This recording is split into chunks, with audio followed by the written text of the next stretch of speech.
Hey everyone, welcome to a new section in the YouTube Creator course. In this section, we're talking about YouTube best practices. So these are hard-hitting tips and techniques that will really help you become a better YouTube creator and grow your brand as fast as possible. So really, when you're thinking about creating a new video, when you're thinking about creating your channel, go through all of these best practices and make sure that you are following them to have the most success. So the things that we'll be talking about in this section are targeting a very specific audience, thinking about sustainability and discoverability of your videos. So will it be able to be viewed in the future, and how easy is it for someone to find your videos?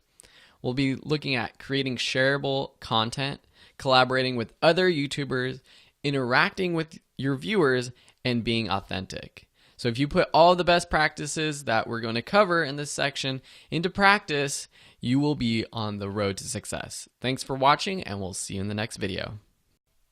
Hey everyone, welcome back to another YouTube best practice. Today I'm talking about creating shareable content. So what does that look like? First, connect with the viewer's emotions. Typically, when a video is more emotional, people have a better connection to it, and they'll want to share it with other people more often.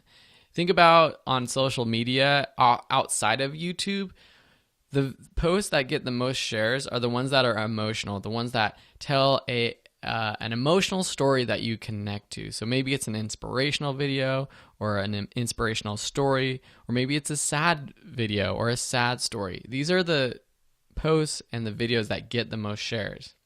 You also want to make videos about trending topics. Now, in the last video, I talked about sustainability and how that is difficult to make trending topic style videos because after it's trending, it's not going to be as popular or as evergreen. But if you do want to make really shareable content, you can do that by making videos about trending topics. So look out in the world around us and see what is trending. If you go on the YouTube page, if you go on Facebook, the videos and the posts that are again being shared are the ones that are trending. And then the last thing is consistency leads to shareability. We talked about this before, but if you want to create shareable videos, you have to be consistent. And people will share your videos more and more if you put out consistent videos. People will want to share your latest video with others if you are creating great videos that connect with their emotions, that might be about trending topics, and they come out every week or so. So let's look at some of my favorite shareable video ideas. This first is one that you might have seen. It's the GoPro Fireman Saves a Kitten video. It's been viewed over 28 million times, and obviously this is just such a heart-wrenching but also joyful video at the end when this firefighter saves this cat from a fire. And you see the cat go from, in the middle of the fire, unconscious, to breathing and alive. And it's such a powerful video. Of course you want to share it. Here's another video, The Amazing Singer. So this is Mo El Nadi. He doesn't have that many subscribers. So you see he has over 6,500, but this video has almost 4 million views. That's because this video is emotional. It's powerful. And when you hear a song, when you hear someone that surprises you with an amazing voice, you get connected to that and you want to share this video. Here's one that's about a trending topic. This guy, he has a ton of subscribers, over 15 million, but he created this video about a world without police. And this is coming right after the 2015 Paris terrorist attacks and the attack in San Bernardino, California, which is close to my home. And he made a video about police. And in the year of 2015 is the year of police issues. There's been a lot of police violence. There's a lot of uproar about police brutality. And making a video about that, it could be smart because you're sharing your personal ideas about a trending topic. Now, I have one example on my channel that is so funny that I posted. One day, it was raining like crazy in Berkeley, where I was living in 2014. And it was raining so much, streets were flooded, people were walking through the rain to get to school, but the creek where that ran through UC Berkeley was flooded, and I captured some of that rain on my camera. I posted it that morning, and it got picked up by some news outlets that day, and it got over 17,000 views in a day. And you'll probably see a spike in all of my analytics when we go through them, and that day is where that spike is. And it's just funny because this video was viewed more times than any of my other videos at that point, and it was not about anything related to my channel, but it was a trending topic for that day. Now afterwards, it's gotten practically 0 views, while other videos of mine that are more sustainable and evergreen have grown and gotten tens and hundreds of thousands of views. And so this is just an example of how a trending topic can make a good video that is shared a lot and viewed a lot. So let's look at some tips for success. First, make a video about something inspiring. So if you have an inspiring story yourself, or if you've heard about an inspiring story, make a video about it. This could be a story, or it could be an inspiring singer. It could be an inspiring person. These are the videos that get shared. The second is capture something going on in your town. So what I mean by this is there a crazy rain happening? Is there crazy weather? Is there something happening that you want to share that's happening right now that people will want to hear about or see? The third is make videos about current events. So this isn't necessarily capturing with your phone or your camera something going on. This is videos where you talk about, or it's like the guy that made the video about police, a world without police, in a time where we're all thinking about police brutality and police violence. So making videos about current events and current topics can lead to shareable content. And then always try hard to make good videos. So shared videos are typically ones that look good, sound good, and have good keywords and titles. And you want to make sure that you're always trying to make good videos. If you stop trying, your video content isn't going to look that great, and people won't be as likely to share it. So now it's time to take action, and we'll see you in the next best practice. Hey everyone, welcome to another YouTube best practice. Today we're talking about being consistent. This is something you've probably heard from all YouTubers if you've done any sort of research on how to have a successful YouTube channel. Consistency is key. So first we'll talk about what it is, we'll then look at some examples, and then we'll wrap it up with how you can implement it. So first, what is consistency? Most popular channels are consistent. If you go on YouTube, you see popular channels, you will see that they are putting out videos consistently. What does this mean to be consistent? It doesn't necessarily mean every week. It doesn't necessarily mean every day. It could be every month. It just means they put up videos on a consistent basis so that their followers can enjoy their content consistently. Consistency is really why people subscribe. You'll see a lot of channels that put out one viral hit, and they don't have a lot of subscribers. The reason is because people expect to get more videos when they subscribe. They're not going to subscribe just because you put out a funny cat video. They subscribe because you put out a funny cat video every week, and they want to enjoy that. They want that to show up in their YouTube feed on their home page. And so that consistency is why people subscribe. Consistency doesn't only mean how often are you putting out these videos. It also means what format of video are you putting out. Are you shooting talking head videos? Are you shooting screencast videos? Are you shooting narrative videos? Are you shooting interviews? It means what type of video are you putting out? Your elements. Are you using the same graphics across your videos? Do your title cards have some sort of fluidity to them and some sort of consistency? And your personality. Do you show your personality in all your videos, or do you just make it super business in one and super personal in the other? Showing your personality or having a consistent personality is important.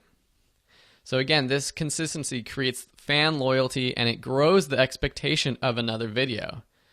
And so making sure that you can be consistent is important when you start a channel, because you don't want to start out consistently and then drop that consistency and stop making videos. Your subscribers will drop and people won't subscribe to your channel. An easy way to create consistency, so this is kind of a how tip, is by breaking videos into a series. So creating a series that you can make multiple videos about. Maybe, again, I go back to the yoga instructor, but doing a series of yoga exercises and breaking it into individual videos that you can post every week on the same day. And so let's look at some examples. So we have DSLR video shooter. This is a great guy who does a lot of DSLR tutorials. You can see on his home channel that he has new videos posted Tuesdays and Thursdays. So right on his home channel, you see how consistent he is. His subscribers are growing quickly, over 50,000 now, and his views are growing as well. And this is really great. A lot of creators do this. They put their schedule on their home channel artwork so that people, when they visit their channel, see when are they going to be posting.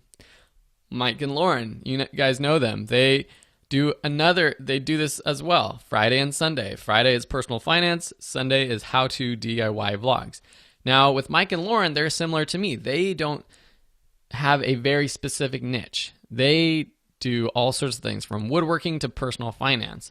But they've set it up so that on Fridays they do personal finance, on Sundays they do their other stuff. And they are very consistent throughout. Their style, their personality, it's really great. And people expect that and are accustomed to that. Here's Android Authority. For Android Authority, I have a friend that works there. And their consistency, what that means is putting out a ton of videos. This is just a snapshot of their recent videos. And you can see when you look at when it was published, you have a video 1 hour ago, 7 hours ago, 8 hours ago, 1 day ago. So they're posting almost 2 or 3 videos a day on average. And that consistency will get you followers. So these are some examples. Now let's move on to the how, tips for success. So the first thing is to stick to a schedule, whatever that is. It doesn't matter if it's once a week, twice a week, every day, once a month. Stick to your schedule so that your followers understand and expect something and follow up with that and make a video and publish it so you fulfill their expectation. The second is to create branding elements that you put across your videos. So this includes title cards, a bumper, lower thirds, similar graphics, putting your branding for your own company or your business, putting that throughout your videos. That will make your videos look consistent, and that will build the quality and the professionalism of your channel. And the last thing which we saw is to add your schedule to your channel art. If you are going to be consistent, and if you can promise to fulfill that consistency, put it on your channel art. People love seeing that, and it will get more people to subscribe if they know when you will be posting videos. So these are some great tips for success. Go out, take action, and we'll see you in another best practices video. Hey everyone, welcome to a new YouTube best practices video. Today we're talking about interacting with your viewers and why this is so important. So first, let's go over what that means. Everyone wants to feel connected. This is just a fact of human life. Even if you don't think you want to be connected with another person or a group of people or people around the world, you actually do psychologically, physiologically. You want to feel connected with another person. And the same goes for on YouTube. And so as an expert, your viewers will look up to you. You might not necessarily have a teaching channel where you're teaching other people how to do things like I do, but a lot of what YouTube videos are is sharing your knowledge, sharing your experiences, and being an expert for other people in your niche. And your viewers, just by default, will look up to you because you are the one putting out the video. Even though you might not necessarily be the quote-unquote expert, the most knowledgeable person in your subject, people will look up to you. And you can create raving fans with this interaction. You don't just create raving fans by putting out a ton of great content and videos and having people watch it. You create raving fans by connecting with those people so that they know you care about them. And these are the fans that will buy into your brand. These are the fans that you will be able to sell other products, that will go to your website, that will join your email list, that will really be a part of your future business and brand growth. And so responding to comments is so important. Here you can see some screenshots from some of my videos. You see that I like to respond to people all the time when they are people that just say, great video. You can see George Kenner writes, great video, thank you. Mr. Thrive and Survive says, freaking awesome. I just respond and say, thanks for watching, or you're welcome if they're saying thank you. But then there's also people who want to ask questions for me, and I try to solve their problems. And so you see Michael Moda and Larry Morgan, these are two people that have issues that came about after watching my video. And so I respond to those people. In the future, we're going to look at dive into the Creator Studio, but one thing that I love using is the top fans feature. I'll again talk about this in a future lesson, but right here you can see my top fans. These are people that are engaged in my videos. They are liking my videos, they are commenting on my videos, they're watching my videos, and these are the people that are my raving fans. So they are the ones that will buy into my brand and will support me if I need that support. So how do you get that raving fan? How do you comment with people? How do you interact with people? First, you want to respond to comments quickly. If you can, and if you do end up having a popular channel, you might have to log on to YouTube every day to respond to comments.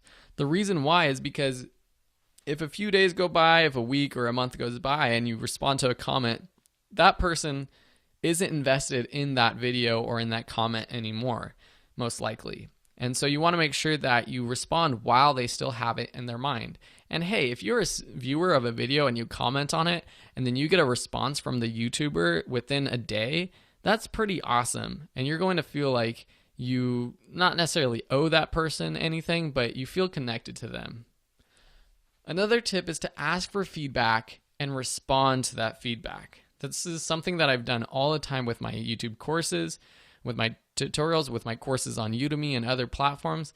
And hey, if for anyone watching this right now, please give me your feedback for what you like and dislike about this video. I do that all the time. I get lots of great feedback, and then I take action and I improve my videos. I improve the way I teach. I improve the topics that I teach on. And getting that feedback and showing that you're responding to that feedback will really help build that fan base and that interaction with people, because they see, wow, you're someone that actually takes my opinion into and it matters to you, and you act and react to it. That's amazing. Another idea is to talk to your viewers in your videos. A lot of vloggers do this all the time. They'll sort of call out specific people who have commented on their channel, or it's not necessarily saying, hey, person X, Y, and Z, thanks for commenting. It could just be like talking to the viewers like, hey guys, welcome to my YouTube channel. I hope you're doing well. And it depends on when you're posting videos and how it is, but you can talk about your life. You can say how you're doing, ask them how they're doing, and interact with them as if they were right there. And then the last idea is to connect with viewers off of YouTube. So whether it's social media, through email, through your website, if people are really involved in commenting, you can say, hey, let's be friends on social media, or you can have links to your social media pages or to your website on your YouTube channel. And if people want to interact with you more, they're more than likely to go to those places. So these are some great actionable tips that I hope you start implementing when you create your channel from the very beginning. Start commenting from the very beginning. Thanks for watching, and we'll see you in the next video. Here's a YouTube best practice, targeting a specific audience. When you are coming up with your channel, when you are coming up with your videos, you want to think about a few things. First, who are you? And then second, who is your audience? When you are completely new and starting out, you have to think about who are you? Who are you as a person? What do you like to do? What do you like to talk about? If you are starting from scratch, you might not know what you want to put on your YouTube channel. Maybe you have a business, maybe you have a brand, and that is who you are. That is the type of video you are going to be creating. But it's important to just look at yourself, do a little inner reflection, and think about who you are. The second is to think about your audience. Who might that be? Now, you don't need to do a bunch of research or data collection. You can kind of just think about it. Who might be your audience? If you're teaching a yoga class based on pregnant women yoga, then your audience is going to be pregnant women who like yoga. If you're teaching how to paint objects for beginners, your audience might be kids or people who just want to get into painting, but more popular, it might be with kids. If you're teaching about fantasy football, then your videos will be watched more by men because there are more men who watch fantasy football and play fantasy, but there is still a contingent that is women. Maybe you want to be that specific women-centered fantasy football channel. And that brings me to my next point, which is niches or niches. I've heard both pronunciations. Niches have the quickest growth potential. When you come up with a channel that is very small, has a small target audience, and you are a small singular subject person and creator, those have a lot of growth because every single video that you put out is about the same type of subject, and the followers of your channel, your subscribers, will see that and more likely want to view your other videos rather than having a bunch of different videos. Now, this isn't necessarily what I've done with my main video school online channel, but I have done this with separate channels geared towards photographers and cat lovers. And so let's look at a few samples just so you understand what I'm talking about with knowing your target audience. The slow-mo guys, this is a very popular channel. They have over 6 million subscribers at the time of filming this. What they do is shoot slow motion videos. They take a bunch of stuff. You can see here, fire tornado, massive crusher, spiral water, jelly tennis, all sorts of things, and they shoot it in slow motion. Now, this is a very specific niche, slow motion videos. The audience is probably pretty wide. People in general might enjoy watching these videos, but what they're producing is very niche. College Info Geek, Thomas Frank is another good YouTuber to follow. He has grown his YouTube channel so quickly from just in the thousands to over 100,000 in the past year or so.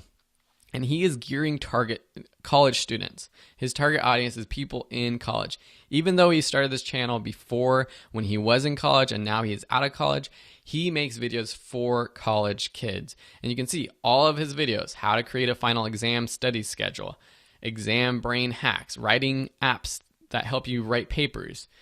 All these things are geared towards college students. His name is geared towards college students. So he himself and his videos are geared towards that niche.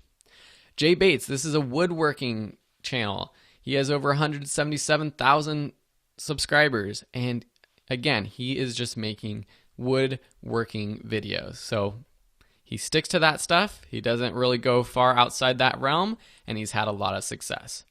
So now we've learned what to do. Let's talk about how to do it. So tips for success are find a small target audience. So pick something that is relatively small. You don't want to say my target audience is women or my target audience are people between the age of 18 and 60.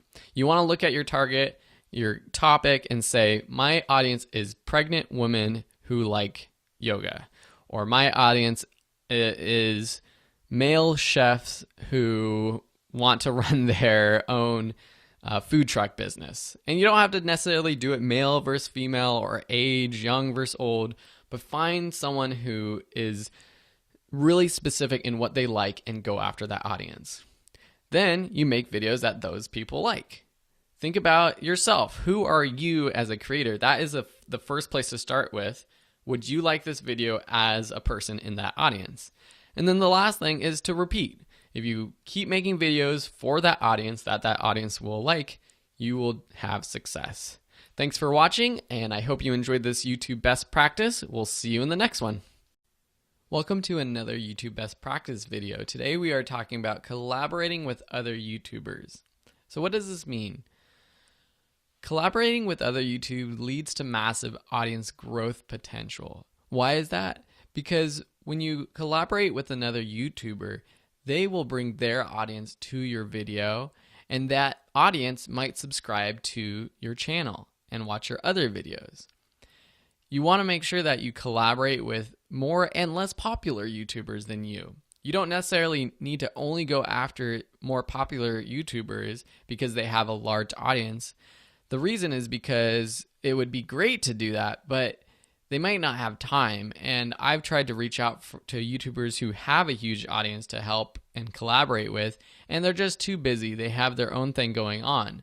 But if there are YouTubers that have less subscribers, they might be more likely to collaborate with you because they also want your audience. And that's fine, because who knows, maybe that YouTuber will get super popular, and in the future, if they have a video with you in that video, when they have lots and lots of subscribers, they have that's a chance for your videos and your channel to get viewed by their followers. And so these collaborations, though, must make sense for your viewers. You can't just collaborate with a popular YouTuber just because they're popular. You want to make sure that you're creating a video that your viewers will want. And so I'll show you some examples of mine, but I've collaborated with other people who do After Effects motion graphics. And that makes sense for my channel because people want to see that. That's who my subscriber base is. That's who my target audience is. But if I collaborated with someone who does gardening, that might not make sense for my viewers, even if they have a very popular channel, because my viewers aren't going to want to watch that video necessarily, and they might not really want to go over to that YouTuber's channel at all. The great thing about the current age is that technology allows us to collaborate with other YouTubers across oceans. We can do Skype interviews. We can create videos and share the content and edit videos together to make it super high quality. There's no longer a barrier between us and anyone else in the world with an internet connection. So let's look at some great examples. Pat Flynn and Gary Vaynerchuk are great personal finance and brand and business growth marketers and geniuses, basically. I learned a lot from Pat Flynn, and Gary Vaynerchuk is really great as well. And Pat Flynn, while he's so popular, he also likes having people like Gary Vaynerchuk, a very established, probably more established personality than Pat Flynn himself. And so he has had him on a YouTube video where he just asked a bunch of questions to Gary. And so this is a great example of a type of video where you do a Skype interview and you just have the videos from both feeds showing on your video. Another example, again with Pat Flynn, is a good guy, Caleb Wojcik. He's someone that I'm going to be collaborating with in some videos in the future. And what Pat Flynn did is ask Caleb to create a video about ScreenFlow, the video webcam and screencasting software. And he created a tutorial, and Pat Flynn just put it on his channel. Rather than Caleb putting it on his channel and trying to drive traffic to that video, Pat Flynn wanted the video on his own channel. And this is great. This is great for Pat Flynn's audience because they're interested in that kind of thing. And it's great for Caleb Wojcik because Pat Flynn has a much bigger audience that will then go over to Caleb's channel potentially.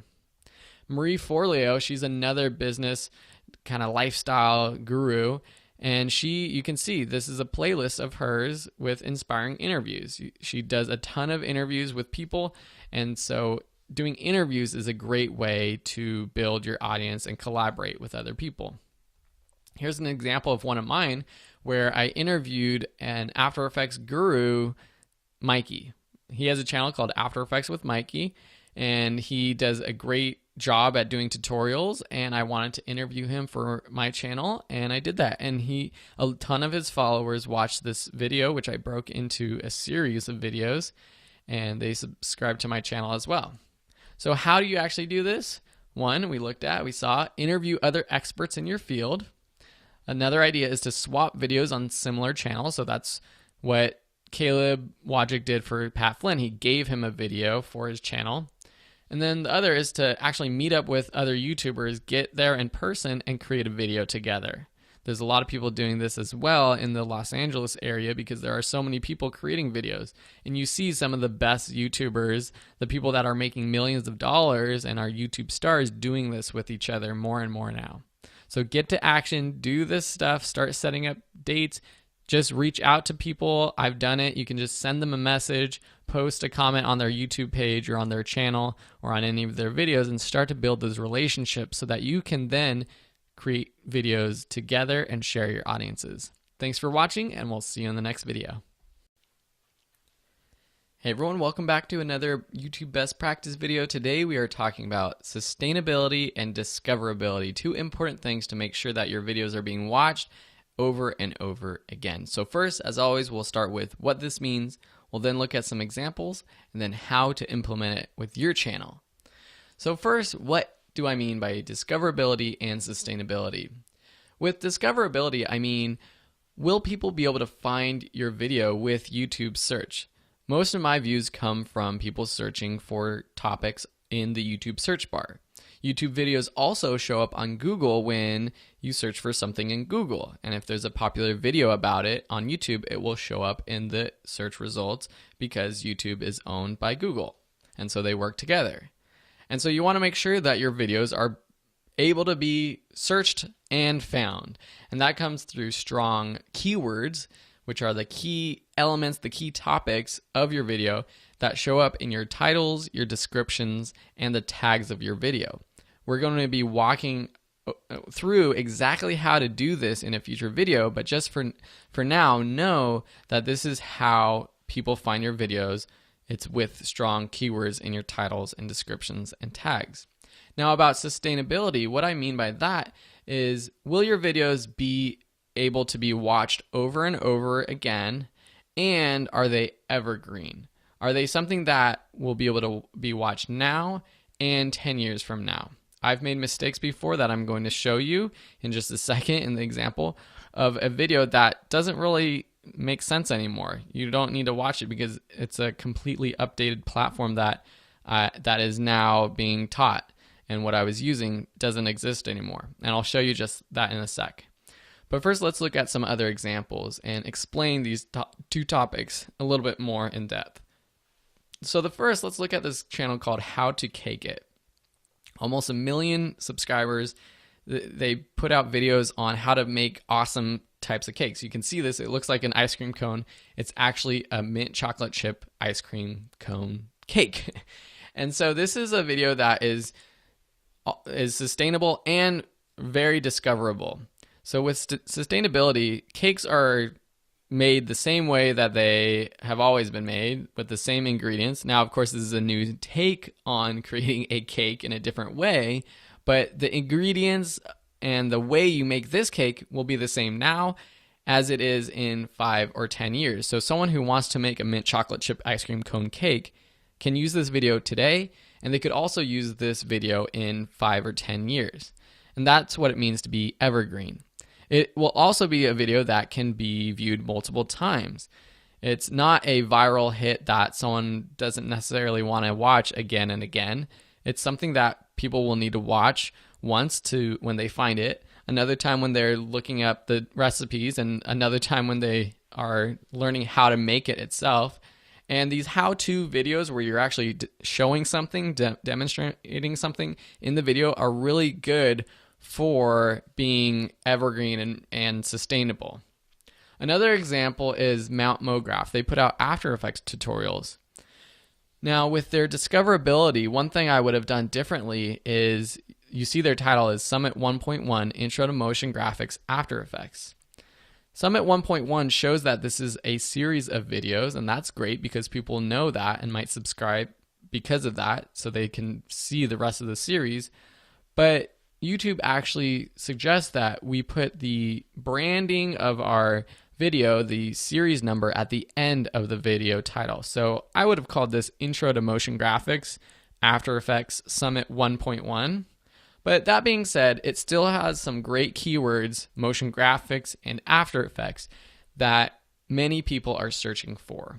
And it's also an evergreen topic because it's not how to use After Effects version CS6 or version Creative Cloud, which are specific versions of the tool. It's just an introduction that can be done with any version of After Effects. Here's another great example.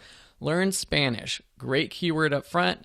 150 Spanish phrases for beginners. So this is a Spanish learning channel, and Spanish is very evergreen. People will want to learn Spanish now, and probably in the US at least more so in the future. And across the world, people are always going to want to learn Spanish. And now in a year or in 2 years, these 150 Spanish phrases will be the same. They will all be great phrases to know for beginners when you're starting to learn Spanish. And so that's what makes this video so evergreen and sustainable. And again, it has great keywords. Now let's look at my video, which is a bad example of evergreen videos and sustainability. I have a video that's very popular, but it's called Best Final Cut Pro 7 Export Settings for YouTube and Vimeo. Why is this video bad? At least now for me, it's because Final Cut Pro 7 doesn't exist anymore. Of course, some people might use it themselves because they have an old version, but Apple, who makes Final Cut Pro video editing software, they discontinued the 7 software and they changed it to Final Cut Pro X, which is completely different than Final Cut Pro 7. So anybody that gets into video editing with Final Cut Pro today won't find this video useful. And so that's a bad example of what not to do, or a good example of what not to do. So we looked at some examples. Now let's learn how you can do sustainable and discoverable videos. One idea is to use YouTube search to verify your ideas. When you're thinking about a topic for a video that you want to make, search for that topic on YouTube and see if there are other videos that are related or similar to that. If there are, and if there are videos that have thousands of views, it's a good idea to make that video. If there are no videos or videos that only have hundreds of views, it's probably not a popular video topic that you want to spend time creating. Another thing is to make videos that can be watched multiple times. So not all of us have the luxury of creating this type of video for our target audience, but if you think about funny videos like fail videos or cat videos, these are videos that people share and that they watch over and over again. So that's why they get viewed millions of times. That's why they can go viral. It's because people watch them multiple times. It's not necessarily a million people watching them. It might be 500,000 people watching it twice. And this is why music videos are great, because people want to listen to the song over and over again. Again, you want to make sure that your videos aren't going to stop being relevant, or you don't want to make sure that like you're creating videos about a subject that won't be around in the next week or two. This is why creating a channel based off of news topics is really hard. It's hard to be sustainable because it's so much work to put out relevant content in a news-related way over and over every week. I tried creating a baseball channel where I talked about the latest baseball news, but it didn't have success because I couldn't keep up with the baseball news. And then every week, the previous videos weren't relevant anymore. And lastly, you want to make sure that you choose titles and keywords that can be found in the search. So don't pick random words. Don't choose a title that's like a phrase. Choose actual words that people might search for to find your videos. Thanks so much for watching, and we'll see you in another best practice tips video.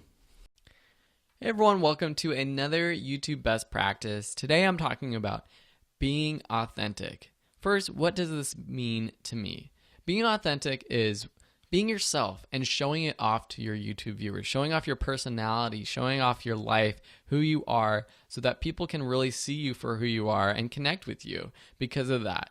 You also need to be honest and don't sell out. There's a lot of YouTubers and people online who, once they become very big, once they start making a ton of money online, they stop interacting with people. They don't stop commenting on their videos, responding to people. And I know that some people, it's just impossible to respond to everybody once you get to that point, but you still want to be honest. You don't want to sell out and try to scam people. This is what I hate so much about online business, is when people try to scam others. Being authentic is sharing your personal story throughout your journey, throughout your videos. Not necessarily a video that's, hey, here's my personal story, but throughout your journey, just sharing your personal story. This is why I give updates. I do vlog style videos from time to time, just to share my life with my followers. And remember, people want connections. People who subscribe to you are subscribing because they want that connection with you. And they don't want a connection with a video or a channel. They want connections with a person. And if you are a person who is the owner of your YouTube channel, you can show off your authenticity, your honesty, and your personality to build that connection. So here's an example of one of my videos where I did an Ask Me Anything for video creators. And so this was just me talking to people, responding to questions live while they asked me questions. I had a good number of people on this AMA. It was hosted on the Skillshare platform, but it was a really good experience, and people connected with me, and they found me from Skillshare, but now they were on my YouTube channel. Here's another example. It's a video called My Promise. Video vows from a secretly recorded proposal. So this is something that's so personal. This is I proposed to my girlfriend at the time, my wife now, and I secretly recorded it, and I created a video about it. And you can find this on my YouTube channel, and I posted it there for everyone to see and to share my life with everyone online. And while there's some things that I obviously don't want to be online, I don't want to share too much, there are some parts of me that I like sharing to show off my personal side. Here's another idea that I've done since I started my channel, and that's thanking my subscribers when I reach certain goals. Here was one from a long time ago, my 500 subscribers video, and it's just me talking, saying thank you, putting myself on camera. And that's something that you should think about doing if you have your own channel. Put yourself in front of the screen, put yourself on the screen in front of the camera so people can see you. They will connect with you better if they can see you. So how are you going to do this? Do a vlog style video or a series of vlog style videos where you share your life with people, and make it about a specific topic. Each day, you have a very interesting life, I'm sure, and make it about a specific topic and do a series. You can also create a video about your personal story. So this is maybe an introduction to your channel where you kind of talk about your story, how you got there, what you're doing, why you're doing it. You can also share secrets about how you do what you do. People want to learn from experts. And if you are a trainer, an expert, a coach, if you run a business or do anything like that, have a brand of your own, they'll want to see how you do it. So while my channel started out as a video creator channel where I taught others how to make videos, people then started wondering, how do I make videos about teaching? How do I teach online courses? How do I build my YouTube channel? How do I have success doing that? And I share that through videos as well. Another thing is to show your face in your videos. So I talked about that just a second ago, but it's true. People do like connecting with people that they can see. It's an easier connection. I know from research that Udemy has done on their online courses, students like seeing the instructor's face in the videos, at least for a part of the video or for a part of the course. It doesn't have to be the entire video. And for your YouTube channels, it doesn't have to be every single video. It's just throughout, sometimes posting videos with your face in it. So those are some great actionable items. Now it's time to take action, put this into practice, and have success. Hey everyone, welcome to a practice exercise. For this section, we've learned a lot of great tips for how we will become a better YouTuber. And in the following sections, we will be learning more about specifically how do we create our profile, how do we make videos, how do we get subscribers, how do we optimize our videos so that we are actually going to be a successful YouTube channel, and we're going to be actually diving into the YouTube platform and showing you exactly how to do that. So for this section, I thought it would be a great time and a great exercise to write down your goals. I believe that writing down our goals is one of the best ways to actually complete those goals. It's the first step, and it's something that I try to do every day and every week. I write down my goals for that week, and I also have longer term goals, and it really does help me make sure that I stay focused and on task to complete those goals. So I'm going to go ahead and write down some of my goals so you can see what I'm talking about. But while I do that, I want you to start thinking about what kinds of goals do you have for your YouTube channel specifically. So thank you so much for watching, and let's get straight to the exercise walkthrough. So I'm standing next to my desk, and I have this nice whiteboard, this glass board that I can actually write down my goals on, and I really like this, and I suggest getting some sort of whiteboard or corkboard, something that you can write on or post a paper on right next to your desk, rather than putting your goals on the computer on a Microsoft Word doc or Google Doc or something like that, because that can easily be just thrown away or you don't look at it ever. This way, every morning I wake up, every week when I start my work week, I see what my goals are and I start them. When goal setting, we want to remember this acronym SMART, which stands for specific, meaningful, action-oriented, realistic, and timely. And whenever we set a goal, we want to make sure that it's all of these. And the best way to understand this is to actually write down our goals and explain what SMART means with our goals. Now with our YouTube channel, my advice is to set goals for the views you want to get, the subscribers you want to get, and then the monetary the money that you want to make from YouTube. There can be other goals that you can write down as well, like related to, I want to create a new video each week, or I want to create 50 videos this year and post it. But these are the basic 3 that I think we should go through. So with views, I just passed 1 million views, and so my next goal is going to be to hit 2.5 million. Now I think that's a good goal, and it's specific because it has a specific amount that I'm achieving. I'm not just saying, I want to get more views. I want to have a ton of views. I have a specific amount of views that I want to get. It's also meaningful to me because it's quite a lot of views, and compared to 1 million, it's more than double, and so it would be a lot of growth to get to that 2.5 million. This goal is also action-oriented. I know what I can do to achieve this 2.5 million. It's taken me a few years to get to 1 million, but with the exponential growth of my YouTube channel, I know that if I keep posting weekly videos, I should be able to achieve this in the next year.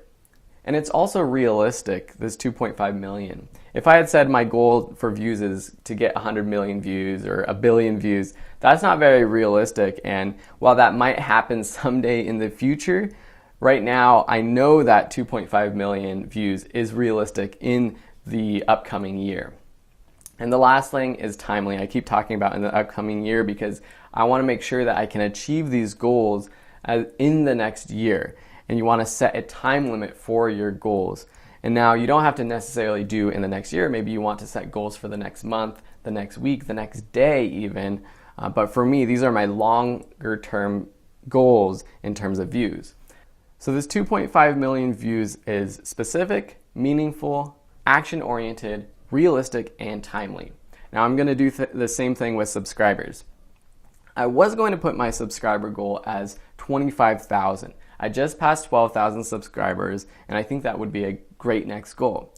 The one problem with that, because it's specific, it's action-oriented, it's realistic, and it's timely, but it's not that meaningful. I know that I will get 25,000 subscribers at some point, but to really push myself, I'm going to say 50,000 subscribers because that's going to be more meaningful for me and it will make me work harder. With monetary goals, I've been making around $200 to $300 per month on average, and it's taken a while to get me up to that point, and it's still going. It was just recently that I've been hitting that point. And so I'm going to say $500 for this goal. $500 is meaningful. That's quite a lot of money to be making on YouTube. It's specific, it's action-oriented because I know that if I continue to put out better quality videos, if I replicate some of my most popular videos, and you'll be learning a lot of this in the analytics section, if I use my analytics to create videos that I know will make me AdSense, then I know I can achieve this goal. And with all of these, again, I want to do it within the next year. So remember, your SMART goals setting is a great way to set your goals. Just writing down your goals will help you achieve those goals. That's been scientifically proven. So on a piece of paper, on a whiteboard, on something, write down your goals. Make sure they are specific, meaningful, action-oriented, realistic, and timely, and include goals for views, subscribers, and your monetary goals for your YouTube channel. I hope you've enjoyed this goal setting exercise, and I can't wait to see you in the next section. Hey everybody, I hope you enjoyed that last section with Mike and Lauren. These sections are really hard-hitting, quick tips, so I hope you are taking down notes and ready to keep on rolling, because in this section, we are going to learn how to get views without subscribers. Again, this is starting from scratch. People like you, me, who didn't have a brand when we started our own YouTube channel. How do we start to get those views when we don't know where to post our videos or how to get them? So in this section, Mike and Lauren will be teaching us about focusing on search, keyword planning, and self-promotion. So get ready for some more awesome tips, and I'll pass it over to Mike and Lauren. The latest report from YouTube revealed that over 300 hours of content are uploaded to the site every single minute. That's an entire day's worth of basic cable every 2 minutes. So I guess you could say it's pretty difficult to stand out. Your video will almost certainly receive 0 views if you upload it and expect YouTube to take care of the rest. To get views when you're just starting out, it's important to make videos that people are already searching for. Until you've built an audience, no one is specifically seeking you out. They're going to be searching for a solution to a specific problem, and it's your job as a creator to offer a solution to that problem. Now that doesn't mean be somebody that you're not. I'm not going to go out and start making makeup tutorials on YouTube because they're really popular right now. But it does mean to do what you're passionate about, but talk about it in a language that people are already receptive to.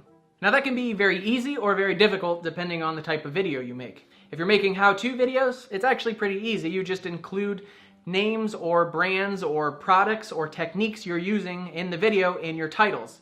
People are already searching for that. So for example, if you have a cooking channel, you include the recipe in the title that you're cooking. That way people search for it and they find you. If you're doing something a little less structured or daily vlogging, it can be a little more challenging, but it's still definitely possible. And the way to do that is to include your opinion about a product, service, or technique in your videos every once in a while. So for example, say you go to a theme park or you test drive a new car.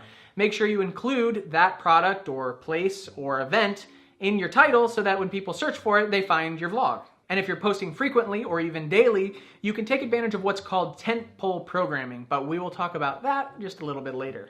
No matter what category your videos fall into, you are going to need to get comfortable with keyword research and titling your videos to get the most views. Picking the best title for your video is easier said than done, and it's more of an art than a science. It's a balancing act between writing titles for the search engines and for the humans that are going to be reading it. To find topics and keywords that people are already searching for, we use a number of different tools, but the most capable of all of them is Google's Keyword Planner. Now, if you have any experience with search engine optimization, this is old news. But if you haven't, it's a very valuable skill to learn. Let's use an example. Mike and I made a video about building a necklace cabinet from scrap wood.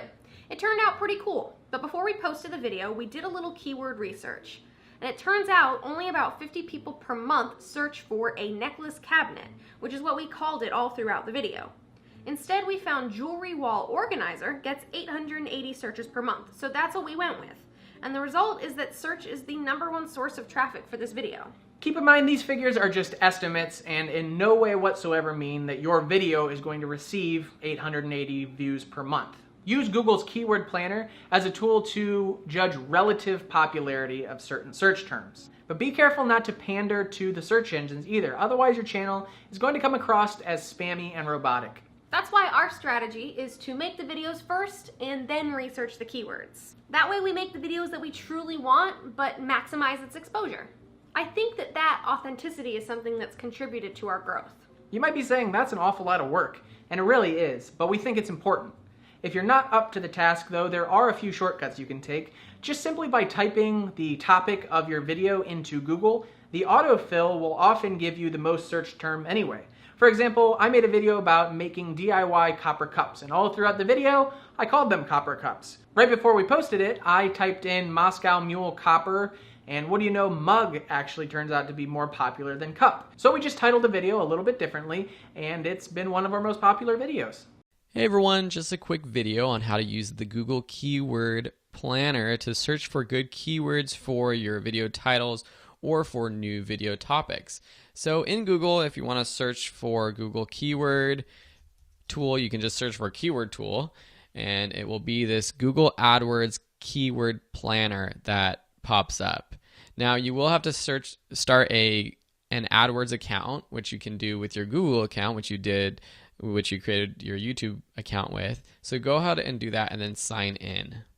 So there are a few different things that you can do with the keyword planner. One is to search for new keywords using a phrase, a website, or a category. So this is good. If you have an idea for a YouTube video, you might be able to type in the keywords you think are good and you can compare. You can also get different types of volume data and trends for keywords that have been popular, or you can search for multiple keyword lists at the same time. But let's just go use this first one, search for new keywords using a phrase, website, or category. So what you want to enter is the title of your YouTube video or a topic. So a recent video that I posted was something related to transparent text in After Effects, and I didn't know exactly what to call it. And so I type in transparent text After Effects. Then I'm going to scroll down. You can target certain locations to find keywords just geared to a specific location or a specific market, but I'm just going to leave all that set up as it is. I'm going to leave landing page blank and category blank as well, and I'll just say get ideas. It's going to do its work, and at first it's going to say add group ideas right here. This is the tab you find on, and this is a bunch of different ads or keywords that you can use to advertise to. But another thing to look at, which is better, is this keyword ideas tab. So go ahead and click that keyword ideas tab. So you can see how many searches there are for this specific keyword that I typed in. 30 monthly searches, which is very low. You can then see down below After Effects video, that's even more monthly searches. Competition is low, After Effects mask, transparent tops, all sorts of different keywords that might be related to your videos. What this tells me is that the transparent text title isn't necessarily the best for my YouTube title, but I do know that the track matte, this is the actual type of effect that I'm teaching in this tutorial. So it might be better to call it track matte tutorial After Effects. Now just to check out, I'm just going to search for track matte tutorial. And I'll just say modify search or just get ideas. So after I do that, I see that, wait a second, there's no monthly searches, at least that Google is telling me, for track matte tutorial. But I scroll down and see that they're related to track matte. There is After Effect, which is kind of weird to search for After Effect tutorials, tutorial After Effect. So using the term track matte might be better for my YouTube video than transparent text. Now let's go look for one more thing, text After Effects, just to see what comes up when someone searches for text After Effects, because you want to match what someone is looking for with your videos. You don't want to create something with the keywords text After Effects that when someone clicks on it, they're like, wait a second, this isn't what I want. You want it to match really well. And so say this is for a new video, for example. Maybe you want to create a new video about After Effects text effects or text animation After Effects. These are things that there's a low competition for, but there are a lot of monthly searches. So if you could create a video about After Effects text animations, then you could do really well in terms of Google's search. And if you scroll down, you probably will find out even more specific searches that might be better to create. So 3D text After Effects tutorial, that might be an even more specific one. We can see lots more keywords, and we can continue down this list to get ideas for types of topics that we want to create a video about. Now let's take something completely different. So let's say yoga training. So this is just for, in general, for adding tags, description, words, and keywords to your title. If you're teaching or doing videos on YouTube about yoga training, what keywords do you want to include in your tags and description? One way is to go back to add group ideas. It will find yoga training after a second. So become a yoga is a very popular search term, but the competition is very high. And so let's look down for maybe one that's more related to what you would be doing. Yoga online. So this is a pretty good one because this is probably what you would be basically doing, online yoga training. And so you can see here when you click on that online yoga teacher training, that's a good one if you're teaching teachers how to train with yoga. Or you have, so these are more related to teachers, or you could have yoga classes online, yoga class online, yoga online. All these are keywords that you want to include in your YouTube description and specifically tags. Now let's go back and look at the keyword ideas. And so these are specific ones that you want to include in your videos, and these will give you ideas for types of videos that you might want to create if you're a yoga instructor or you teach yoga on YouTube. So you have yoga certification. Maybe you want to create videos about that. There's lots of people searching for how to become a yoga instructor, so that's popular. Even more popular than actually doing yoga training, it seems to be that people are looking how to become a yoga instructor. And so these just give you ideas for types of videos you want to use and specific titles. You can use this, become a yoga instructor. That could be a video, or yoga teacher certification.